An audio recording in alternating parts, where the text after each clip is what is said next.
Sezoni i ri i Biznes Superior 2026-2027 nis me 21 gusht me një serë risish që synojnë të rrisin konkurrueshmërinë e kampionatit, të krijojnë më shumë hapësirë për talent të rinj dhe të sjellin një organizim edhe më të mirë të garës.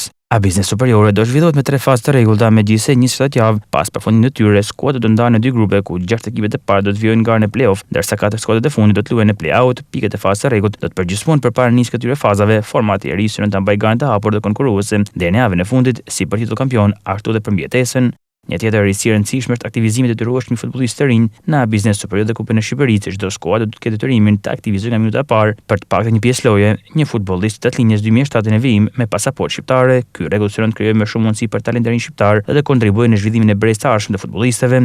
Gjithashtu ndeshjet do zhvillohen në 4 fashë orare, 13:30, 16:00, 18:30 dhe 21:00. Struktura e re synon të optimizojë kalendarin e garave dhe të krijojë kushte më të mira për klubet, futbollistët, transmetuesin dhe tifozët. Në sezonin e ri do të vijë edhe iniciativa e klubit në komunitet, përmes së cilës FSHF-së forcojë lidhjen e klubeve me tifozët, familjet, të rinj dhe komunitetet lokale, me një format të ri, me shumë hapësirë për të rinjt, organizim të përmirësuar dhe një qasje me të afërt në komunitetin. A Biznes Superiore nis një sezon të ri, zhvillimi dhe konkurrimi.